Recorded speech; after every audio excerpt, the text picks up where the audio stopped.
Griffin Bill Maher, and he will tell you the truth. Nachi free. Okay, here we are on YouTube. You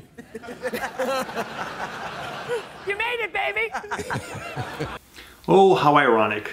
Watching two A-list celebrities looking down on a platform like YouTube. But now Kathy Griffin just got fired from CNN for her art. An overpriced photography shoot of Trump's decapitation. And Bill Maher might be getting canned from HBO as well for a truly tasteless joke. Gotta get to Nebraska more. You're welcome. We'd love to have you work in the fields with us. Work in the field? That's part of that. That's... Senator. I'm a house nigga. No, it's... Considering Bill Maher's paymaster is the home box office corporation, makes that joke all the more ironic. Despite Kathy Griffin and Bill Maher being two of my all-time favorite comedians, I'll admit I love watching these arrogant, status-obsessed, virtue-signaling Hollywood celebrities get their comeuppance within the very game of political division and hostility that they've helped create. You reap what you sow. And yet that is why it is just as important to not come down too hard on Kathy Griffin for her modern art and Bill Maher for his I'm a house nigga joke. Because first of all, their freedom of expression is ours just the same and nobody's perfect. At one point or another, any of us can be found guilty of some social blunder, especially if you're into the arts and social commentary. You're bound to piss people off at one point or another, particularly if you want to engage in speaking the truth, which is hard for some people to face. Now, as a small-time YouTuber, I want to take advantage of this media shitstorm while it's still fresh and reeking with online outrage. But as much as I want to join in the collective schadenfreude of hypocritical Hollywood celebrities, I can't honestly criticize neither Kathy's decapitation photo nor Bill Maher's N-word joke because I've said and done things very similar. For example, earlier this year, I made a video about a big-time YouTuber named Lacey Green who fashions herself as a feminist and wannabe intellectual and loves to sport her cleavage but doesn't want you to focus on that, oh no.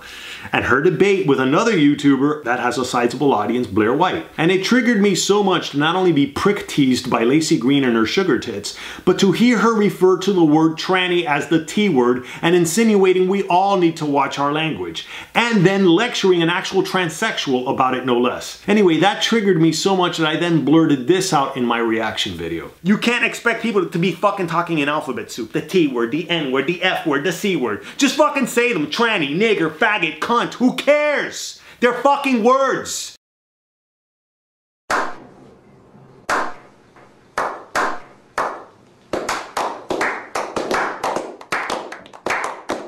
And earlier this month, one of my favorite YouTubers, Sargon of Akkad, issued a t-shirt contest, and this was my entry.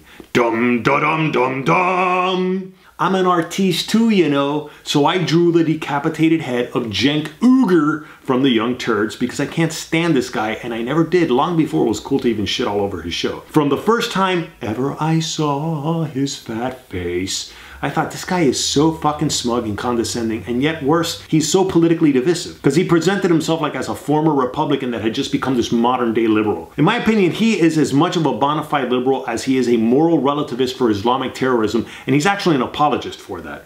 And he's got his paymasters too. It's Al Jazeera, a Doha-based state-funded broadcaster which is partly funded by the House of Thani, or Thani, however you pronounce it, who are the ruling family of Qatar, which is an absolute monarchy, in other words, a dictatorship. And you can bet your ass they have a vested interest in blurring the lines on what is considered terrorism. That's why you'll hear so many of these false equivalences of Islamic terrorism in the 21st century being compared to the Christian Crusades almost 1,000 years ago. And the ensuing false narratives of victimhood and entitlement that Cenk Uygur spins on his show is toxic to society. Yet I don't think Cenk should be banned from YouTube, let alone this country. But his show, The Young Turds, should be exposed for the radioactive shit bomb they are. And Sargon of Akkad does that very frequently on his own YouTube channel. Sure, Sargon isn't as big time as Bill Maher or Kathy Griffin or even Cenk Uygur and Lacey Green, but he's made great videos debunking their bullshit arguments, which is why I drew Sargon sitting on a throne with an actual sword of his, which he used in one of his own videos to trash talk another YouTuber, Steve Shives, whose cartoon head I included on the throne. And here's part of Sargon's video to Steve Shives where he brandishes his sword. But if somebody points out that, say, most of the speakers at major atheist conferences are still cis-hetero white men. Are you really trying to equate someone's religion to someone's race and gender? Are you honestly doing that, Steve? I mean, that sounds like you are a racist and a sexist. Oh, that's not fair.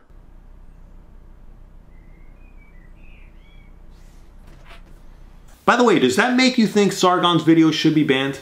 Does that make you think he's taking freedom of expression a little too far by satirically threatening a feminist, white-knighting, self-loathing beta male like Steve Shives who doesn't need a sword to put him down? Since I bet you could probably whisper into his ear and still knock him out. And Sargon has taken many other YouTubers to task. At least those spewing counterproductive victimhood narratives for their own unreasonably biased political agendas and self-aggrandizement. That's why I also included in the drawing the heads of Yvette Falarca of By All Means Necessary and her role in the UC Berkeley riots, Linda Sarsour, a disturbingly proud Muslim and supposed feminist who supports Sharia law, and Ghazi Kodzo, who is referred to as Black Hitler, and with pretty good reason, though it's obvious it's meant to be a joke. I have to laugh even as I hear myself calling out the names of all these YouTubers and the petty dramas that we sometimes take way too seriously. Anyway, as I drew this picture, I wondered, am I going too far with the mock decapitation? Especially considering the horrific act that it is in reality. But at that point, with the t-shirt deadline looming, I was like, fuck it. And I knew this drawing wasn't going to win me any of the top 5 prizes. Not to mention right now, artistic decapitations of any kind, whether it be from the left or from the right, are not going to be seen as funny for quite some time. But instead of letting my efforts be in vain, I figured, fuck it, let me at least display my entry in this video while I pontificate about the critical importance of freedom of expression in this current global battle of ideas. And this battle, in its most extreme form, is playing out violently in England with yet another terrorist attack in London, now less than 2 weeks after the Manchester attack. And it's critical to point out more terrorist attacks have also happened in Iraq and Afghanistan and the Philippines in this holy month of Ramadan for 2017, where at least 149 people in total have been killed. But Islam means peace. No, it doesn't. Islam means to submit, and that's precisely what its leaders and ruling families are trying to get the world to do. And one of the ways they do it is by making sure any criticism of Islam is seen as Islamophobia, especially if it's a cartoon drawing of their prophet Muhammad, a 7th century warlord and pedophile whose authoritarian rule has managed to echo throughout the centuries in the form of religious subjugation of billions of people who don't dare think for themselves and question its validity. It's not for nothing why you must get on your knees 5 times a day for Allah if you want to be seen as a true Muslim. And the punishment for apostasy in Islam is death. And this is why we need to relax on who we choose to chastise and excommunicate for their views and statements within our secular, democratic, free market societies. Because before you know it, anyone can be found guilty of some infraction, such as people who are not A-list Hollywood celebrities, like Professor Jordan Peterson, who has taught at the University of Toronto, and now his teaching career is on the line because he refuses to use gender-neutral pronouns. Because now, the T word especially, is becoming a criminal offense in Canada. And speaking of professors, Brett Weinstein of Evergreen College, a self-described progressive no less, was intimidated by a mob of students at his college for having the audacity to show up to work after some students decided that whites were not allowed on campus for the day. The biggest tragedy of all these lethal polarizations of the left versus right, black versus white, Islam versus the infidels, is that we the people have so much more in common than not. And here in the United States, this ever-widening divide is slowly eroding our First Amendment in the Bill of Rights, the freedom of speech and expression. And that's the one freedom upon which all other freedoms stem from and rely on. It's a dangerous thing to take this particular amendment out of context and much less for granted. This is why I feel the need to come to the defense of 2 of my former favorite comedians who are now a lot more smug and partisan than they are funny, and 2 college professors who are some of the bravest teachers I never had in school, but I wish I did. Thanks for watching. If you like this video, please subscribe by clicking on my face, and if you want to support this channel, click on the Patreon logo or donate via paypal.me/homegrown.